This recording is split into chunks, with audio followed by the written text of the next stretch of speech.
Hey Church 180, our Church 180 What Up page is a page designed to be a one-stop shop with everything you need to connect with Church 180 over a whole weekend. You can access that page via church180sd.com/whatup or just by opening the camera on your phone and holding it over the QR code that is on the lyric sheet that you should have received today. There are links for signing up for things, Spotify song links that you can listen to the music that we will be listening in service today. You can connect through the Connect card that you can fill out and have prayer requests as well as just connecting with each other.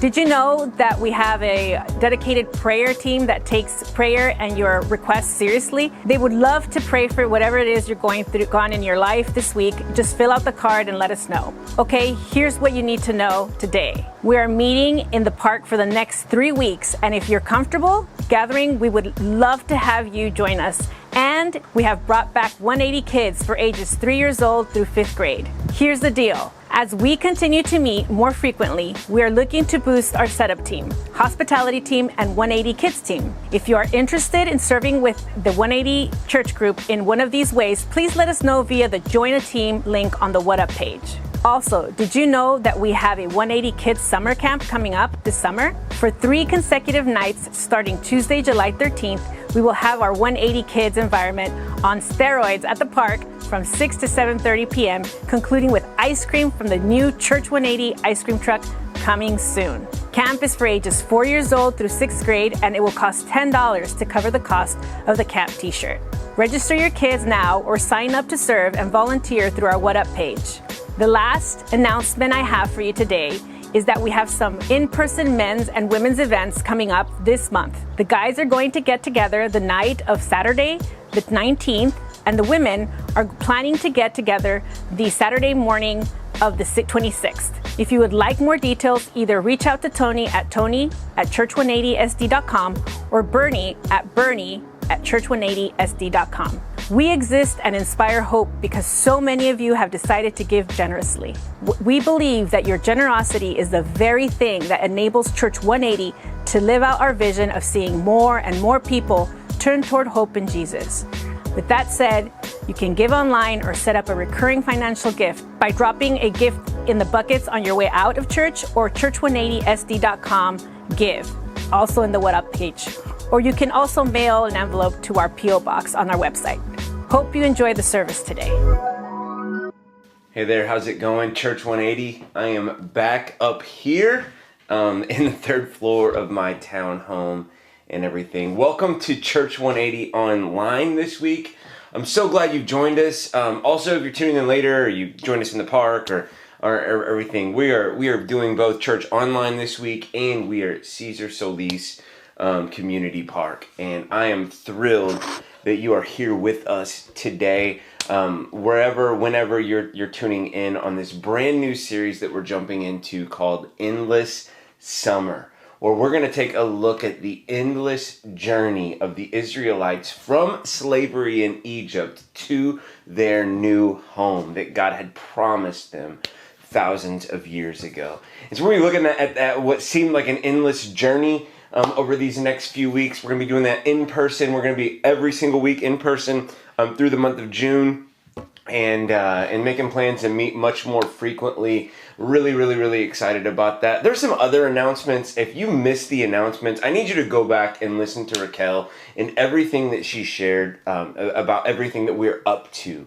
in these coming weeks and months as we begin to regather much more frequently. I'm so excited today. If you're not with us, but today, we have launched our kids ministry back. 180 Kids is going at the time that this is airing on Facebook and YouTube. 180 Kids is going right now, which I am, after 15 long months, I'm so thrilled to get our kids back together and socializing and with each other and learning about Jesus together.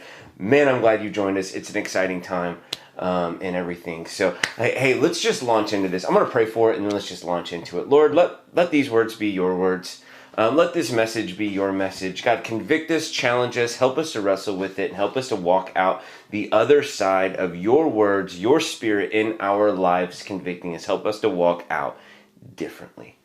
So it's in your name we pray, Jesus. Amen. So his mother passed when he was 7 years old, okay? 7.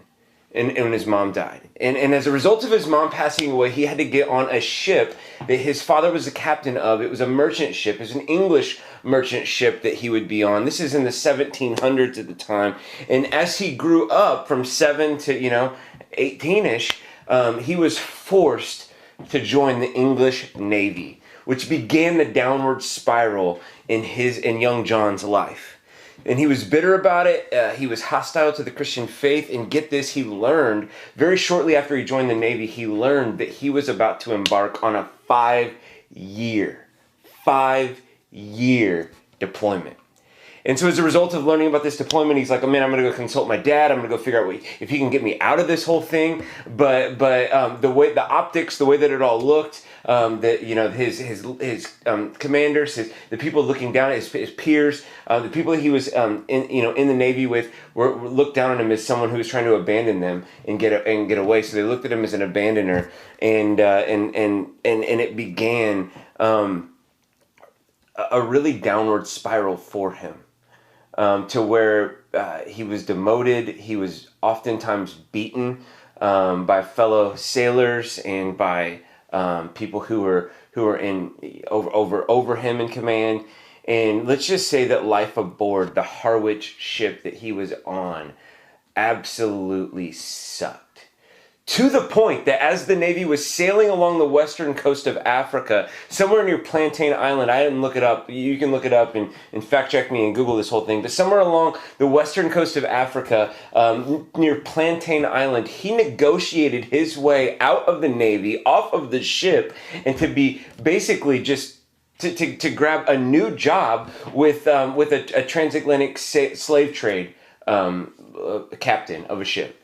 And so he found himself somewhere in Western Africa off of Plantain Island as a slave trader at the time. And when we find that his boss's wife started abusing him as well, and she started to beat him and treated him like one of the slaves and made his life suck.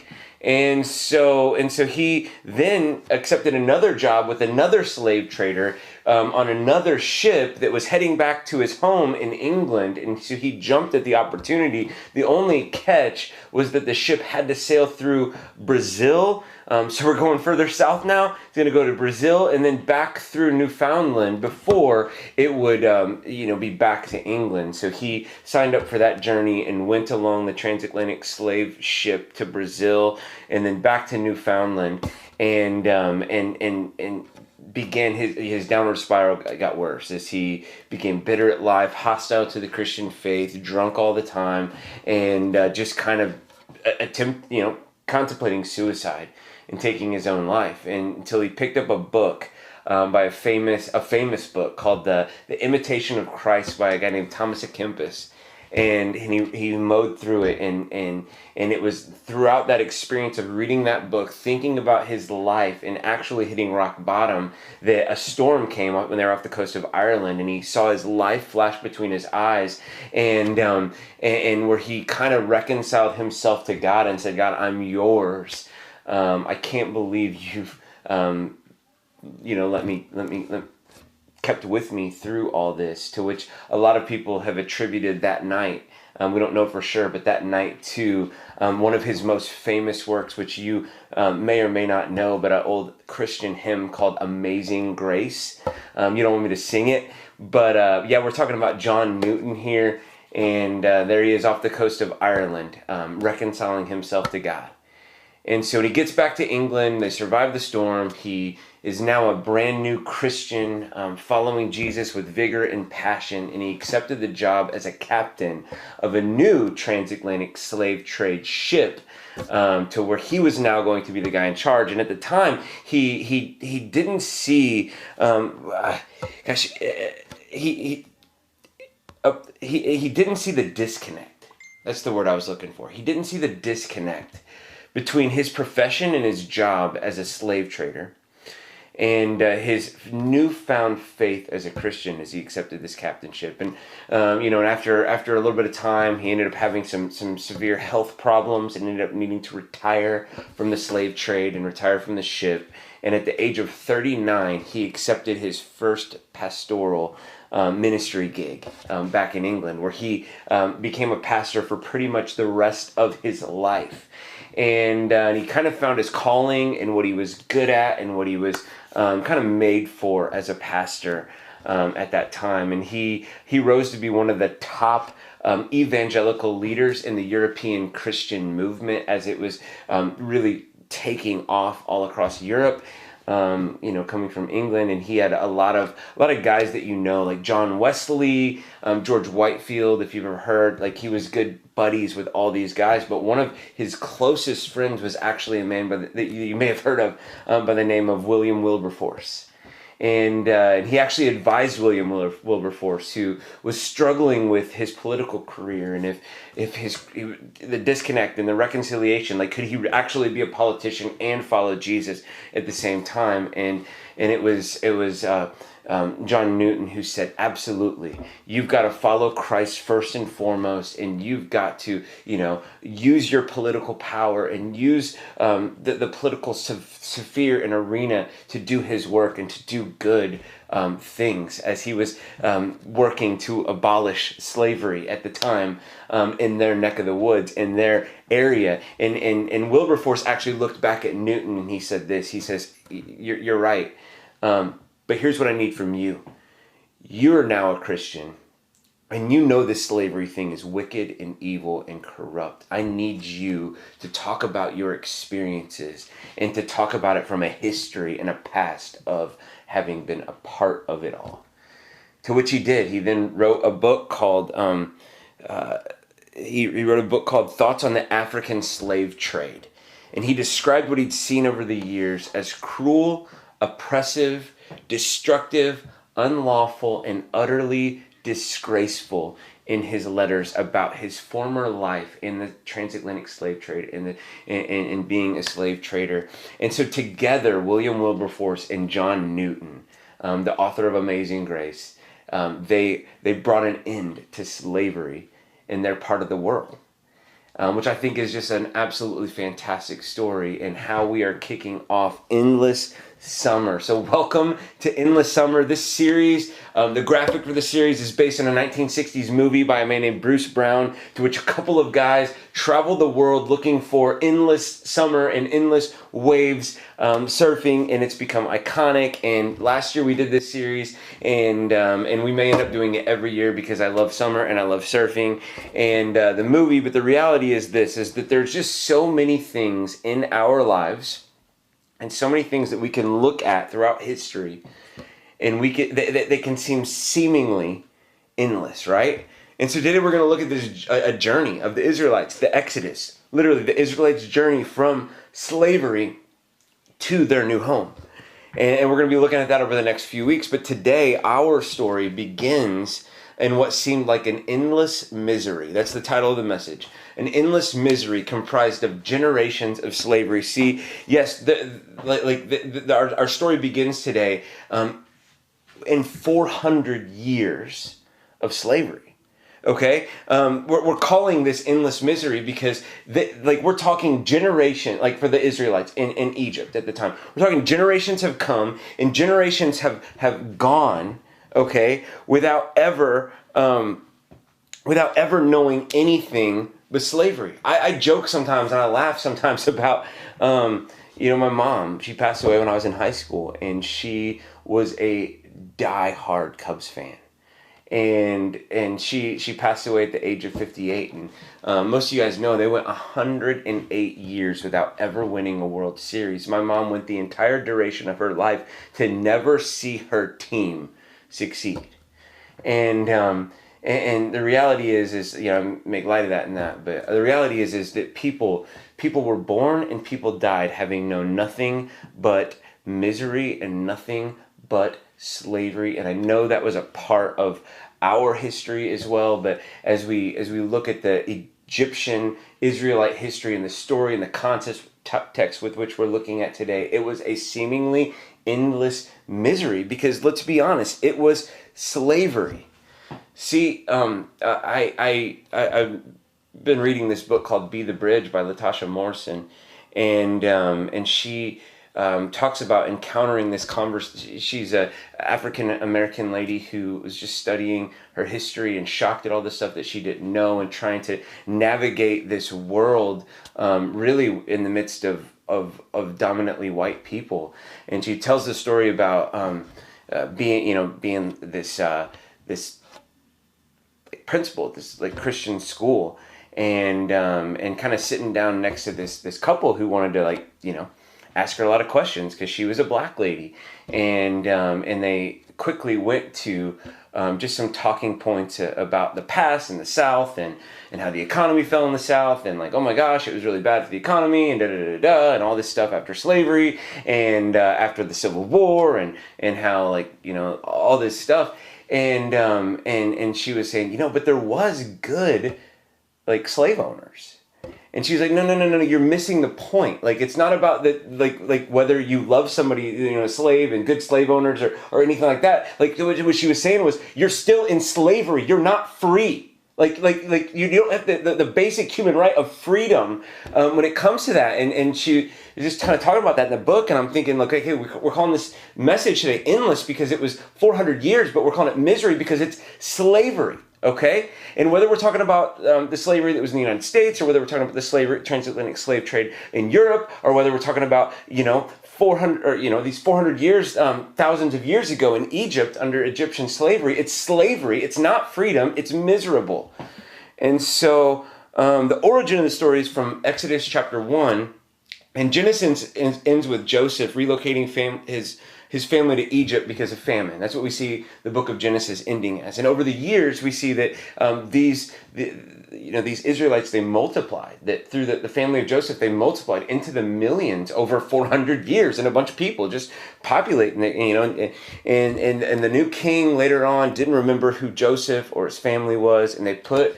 They were scared that they were going to kind of take over because there were so many of them, and their birth rate was way up, and so the king said, "Hey, we're going to put them to work," and they perpetuated slavery for the next 400 years. And a lot of people say it was even the incubator with which God even used to grow His nation into the people that He wanted Him to.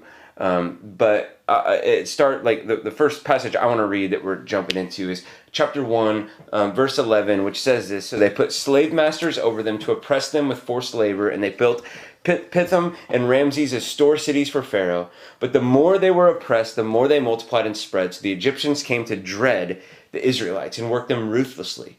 They made their lives bitter with harsh labor and brick and mortar and with all kinds of work in the fields. And in their harsh labor, the Egyptians worked them ruthlessly." And right after what we see is this part of the story, we see that Pharaoh actually said, here's the deal. They're becoming so much in number. There's so many of them. I want you to start to, when the midwife pulls the baby out, if it's a boy, I want you to kill it there. Drown it in the Nile. Throw it into the river and kill it. See, this is where our story begins. This is where the story of Moses begins. I don't know if you know the story of Moses, but his mom, had him and then put him in a basket and let him float down the river at chance. Like, maybe he'll have a chance. And just, it just so happened that Pharaoh's daughter was bathing downriver, and this basket comes floating up, and there's a little baby in it, and she takes pity on this little baby, and she seeks for somebody to take care of it. And it just so happens to be Moses' actual mom, who gets to nurse and take care of her baby, all on Pharaoh's daughter, or a dollar and daughter, daughter's dollar, or something like that. And so what we learn is Moses got to grow up in the palace. He got to grow up in the kingdom. And one day he knew he was different. He knew, and one day after about 40 years, he goes out and he looks amongst his people, and he sees the way that they're in misery. He sees the way that they're being worked. He sees the plight of their slavery, and in an instant, he looks to one of the cruel, slave drivers, and he just executes him, just kills him on the spot. It angers him so much to the point where he has to flee. And the point where he has to run away, and he goes to a land called Midian and starts a new life there in Midian, marries a girl, works a farm, does the whole thing.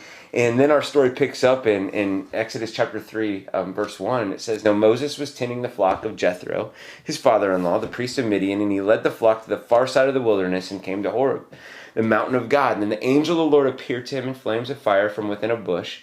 And Moses saw that the bush was on fire and it didn't burn up. So he thought, I'll go over and see this strange sight, why the bush doesn't burn. When the Lord saw that he'd gone over to the look, he called to him from within the bush, Moses, Moses, and he said, here am I. Don't come any closer. He said, take off your sandals. The place where you're standing is holy ground. Then he said, I'm the God of your father, the God of Abraham, Isaac, the God of Jacob. And at this, Moses hid his face because he was afraid to look at God. And the Lord said to him, I have indeed seen the misery of my people. I've heard them crying out because they're slave drivers, and I'm concerned about their suffering. So I've come down to rescue them from the hand of the Egyptians and to bring them up out of the land that is good and a spacious land, a land flowing with milk and honey, the home of the Canaanites, Hittites, Amorites, Perizzites, Hivites, and Jebusites. And now the cry of the Israelites has reached me, and I've seen the way the Egyptians are oppressing them. So now go, I'm sending you to Pharaoh to bring my people, the Israelites, out of Egypt. See, verse 7 is key. Verse 7 is where God says, I have seen their misery, and I hear their cry. See, here's what I'm willing to bet about you this morning. You're not in slavery to colonizers. You're not in slavery to Egyptians. You're not in physical slavery. But I know there's this verse in Romans chapter 6, verse 16 that says, don't you know that when you offer yourselves to someone as obedient slaves, your slaves are the one you obey, whether you're slaves to sin, which leads to death, or to obedience, which leads to righteousness. So while we aren't slaves to colonizers or Egyptians, most of us walk around in this life bound in slavery to many aspects of our culture. So that's what I want to talk about for just a few minutes. I want to talk about 4 brutal cultural taskmasters that we face. 4 brutal cultural taskmasters that we face. The first one I want to share with you is identity. It's identity, okay? Recently, I'm using this as an example. I don't want to recommend this show or anything, but we've been watching the morning show on Apple TV Plus lately, and Steve Carell, and it kind of loosely follows the storyline of Matt Lauer, as much as I can tell from the Today Show, and kind of just the whole Me Too movement and some of that. And so Steve Carell, I don't even remember his name in the show, but he faces allegations of sexual misconduct and ends up losing his job and basically just loses his wife, kind of loses everything. And there's a line in the show where he looks at his co-host and he just said, this job, this is who I am. This is who I am. And without it, I'm nothing. Without it, I've lost everything. And see, my question for this is, we're talking about 4 brutal taskmasters, 4 brutal slave drivers that we face. And one of those that our culture faces, and I think probably the biggest one that you and I face on a daily basis, is our identity. It's our identity. And see, the driving question behind that is, what defines you? What defines you? Like who are you? Like, who do you see yourself as? Who are you trying to portray to the world? I mean, in the age of, like we talk about this all the time, in the age of social media, it's like, what face are you trying to put onto the world? Who do you want people to see you as? You want to be seen as a good mom or dad? You know, I got all the nice little pictures of my kids, and look at me. We all got together, and we all got little happy faces, and da da da da da. It's like, is that what you want to be, a good mom or dad? I'm not saying that's a bad thing. A hard worker. You want to be successful? Is that what defines you? Success, power, money, stuff. I don't know. I see people all over my neighborhood are defined by their truck. It's like, okay, defined by money. Like what is it that you find your worth, you find your identity in? And the problem with slavery of identity is that you live in a constant state of being one move away from your entire world falling apart. Like most of us, if we find our identity on anything other than Jesus, we are only one move away from our entire world falling apart, like Steve Carell in the morning show. And maybe it's not as dramatic, but all it takes, I could go on and on about this one, and we're going to go on and on about this one in the next year, because I think it's one of the most important topics that we can talk about, is that, man, like, Jesus wants us to come to him and to find our identity in him. And when we find our identity in him, it's rock solid. It's unshakable. I mean, God forbid you lose your kids. God forbid you lose your marriage. God forbid you lose your job. God forbid you lose your looks. God forbid you lose your money. God forbid you lose your stuff. God forbid you lose your success. But if you do lose it, you haven't lost your identity. If you do lose it all, you still have a rock solid identity in Jesus. And I think most of us live our lives where we're just one move away from the rug coming out from under us. And man, that's really fragile. Identity found in anything but Jesus is a harsh taskmaster. Number one, identity. Number two, pleasure. I love Ecclesiastes chapter 2. I just love Ecclesiastes. I think you should check it out and everybody should read it. But Ecclesiastes chapter 2, verse 1 says, I said to myself, come now, I'll test you with pleasure to find out what's good, but that also proved to be meaningless. Laughter, I said, is madness, and what does pleasure accomplish? I tried cheering myself with wine and embracing folly, my mind still guiding me with wisdom, and I wanted to see what was good for people to do under the heavens during the few days of their life. And this is written by a man named Solomon, who partied harder than anyone tuning in or joining with us at the park has ever been able to party. We're talking like a dude with like 1,000 women on his arm. We're talking about a guy that's got like Jeff Bezos type of wealth, and a guy who said, man, I withheld from myself nothing. I did whatever the heck I wanted. The problem with you and your pleasure and me and my pleasure is that we can pursue like some things, but there's a lot that's out of our price range and off of our price tag. Not so for Solomon. He pursued it all and got whatever he wanted. And his conclusion is this, that it was void of meaning, and that the eye never has enough of seeing, and the ear never has enough of hearing, and that it was all meaningless, that he couldn't be fulfilled by pleasure. But we try, don't we? We try. I mean, I don't know, it's food for you. I don't know if it's drinks for you, or Netflix, or sex, or sports, or video games, or whatever the heck that you do to find pleasure. And the sad part is that we get a little bit of pleasure, right? We get a little dopamine to the brain, and we feel a little bit of pleasure for a little while, and enjoy ourselves, and then we wonder why we walk around feeling so unfulfilled. Why? That the pleasure didn't quench.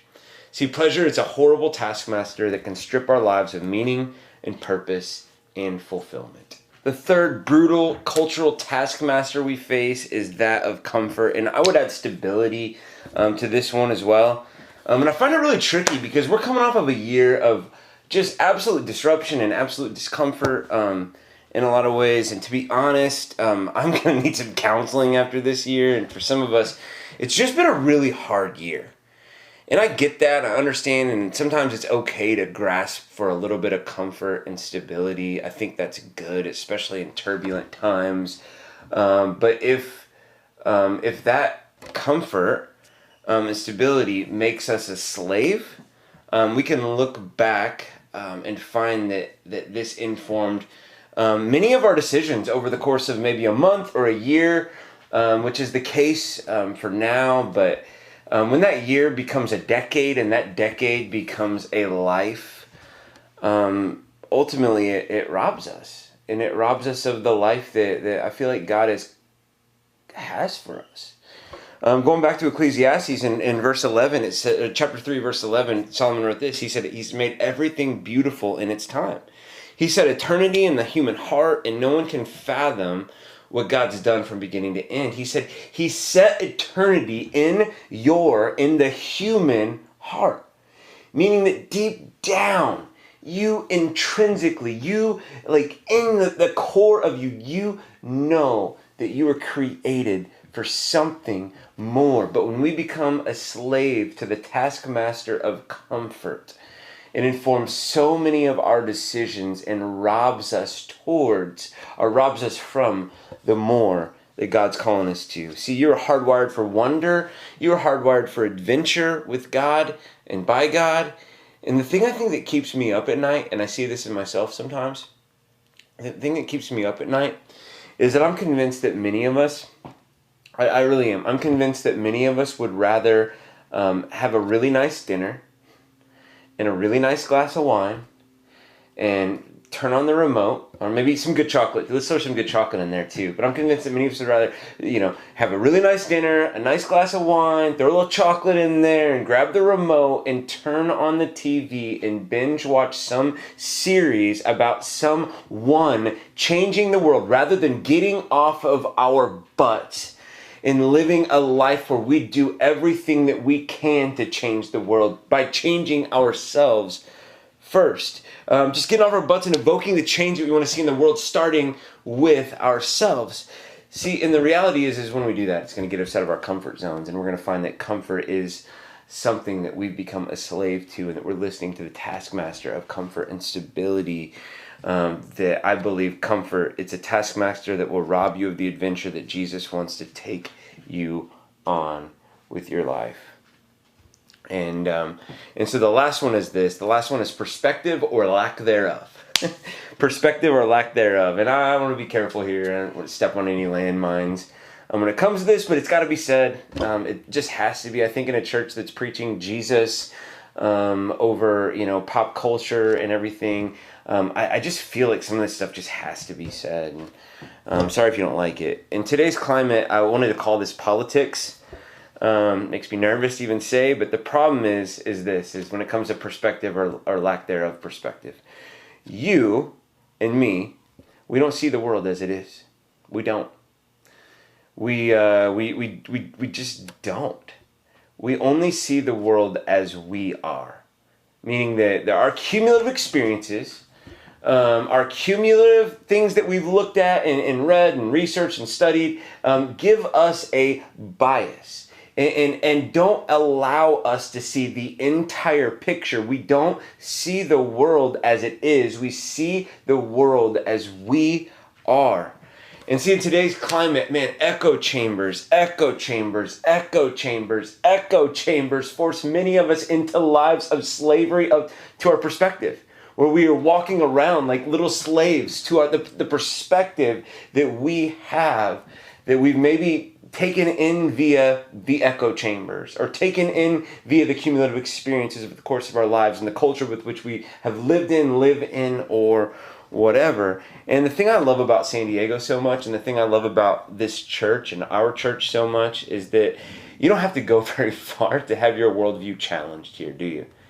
I mean, you just got to walk about 10 feet to be next to somebody who doesn't look like you and think like you. And I love that, and I think it's healthy, and I think it's good for you, and I think it's good for me. I love it here, but let me give you my limited perspective on all this. We've got to be careful. See, it's getting out of control, and I probably spend a lot more time on this eventually, but it's just getting out of control. Like news networks. I'm not gonna say fake news or anything, but news networks. It's like, let's be honest. We're like, even people are like, I don't like drama. Like, yeah, you do. You love drama. That's a lie to say you don't. And news networks know that human beings psychologically are wired for drama. And they know that if they can throw drama out there, that the ratings will go up because more people will tune in and be like, well, let's watch this, crazy drama. And see, the drama villainizes someone, depending on who you watch, what echo chamber you've given into. It villainizes someone. Specifically, it villainizes other perspectives. And once some other perspective or some other side is villainized, the only thing left to ensue is an all-out war. And we got to be careful. I think that, man, if you've crossed the line to follow Jesus, you got to have a bigger vision for your life than politics. I think there are some things that politically Jesus wants to carry out. Let me be very clear about that. And I think there are some, I think probably both sides have a few initiatives that are near and dear to the heart of God, and both sides have a few initiatives that are very, very, very far away from the heart of God.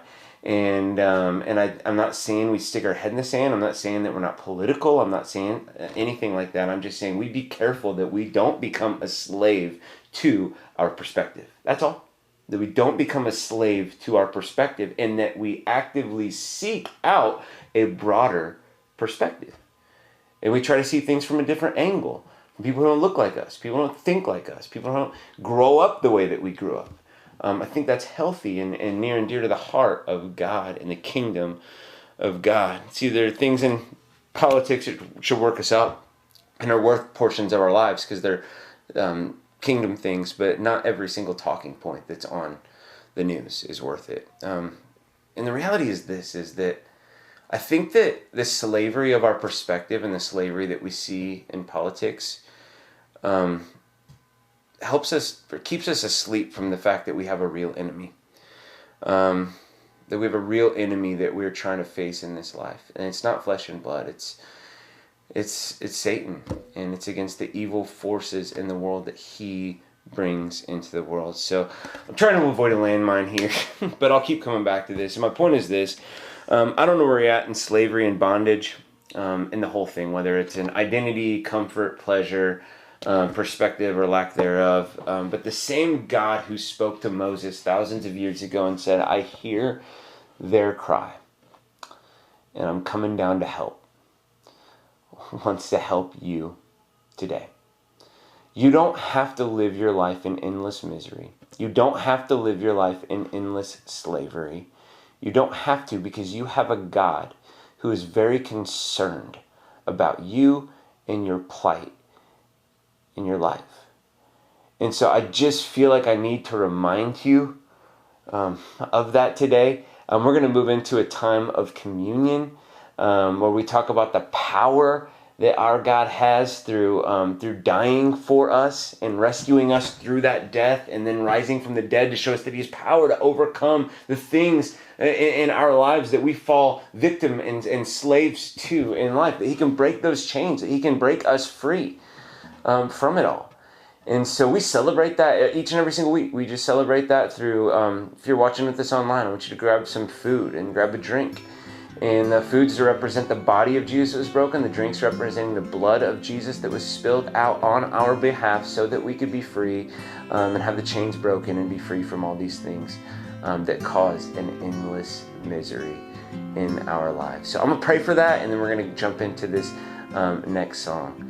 Jesus, thank you for the fact that you didn't want us to stay in slavery, that you don't want us to stay in slavery, but that you want to break us free from, God, more than the 4 cultural taskmasters we talked about today, but you want to break us free from all of the things in life that are sinful, that are not sinful, that we fall into slavery in. Thank you for that. May this time be a time that we reflect on you and reflect on what you did to bring about our freedom. It's in your name we pray, Jesus. Amen.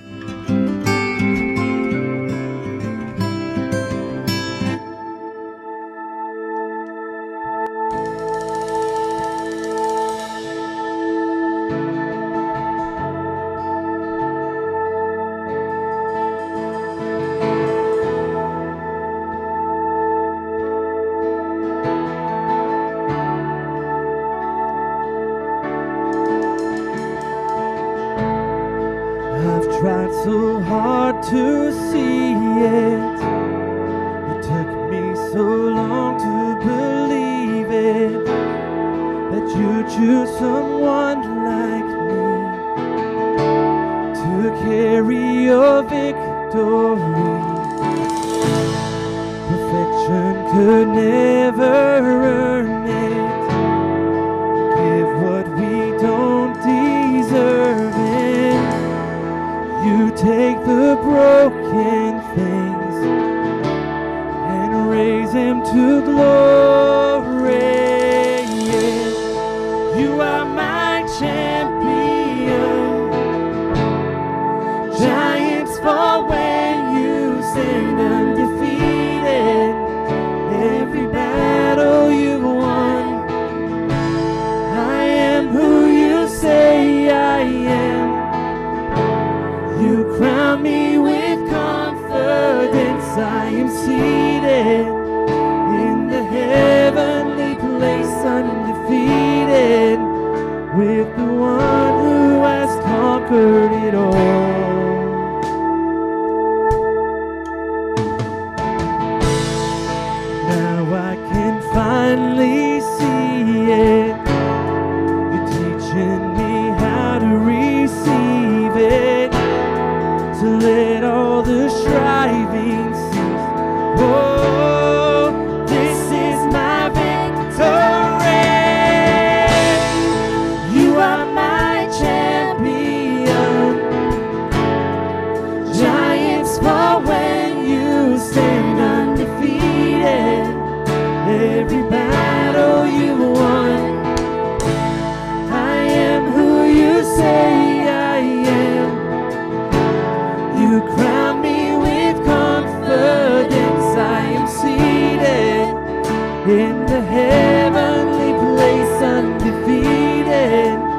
with the one who has conquered it all.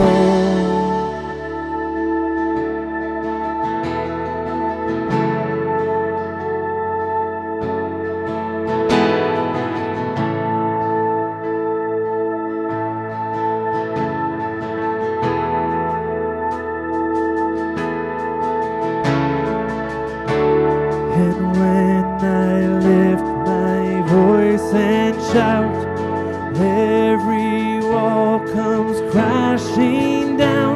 I have the authority that Jesus has given me. When I open up my mouth, miracles start breaking out. I have the authority Jesus has given me.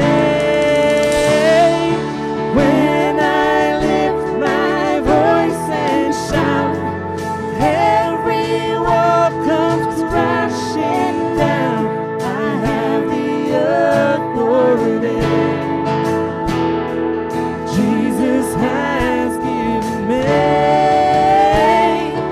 When I open up my mouth, miracles start breaking down. I have the authority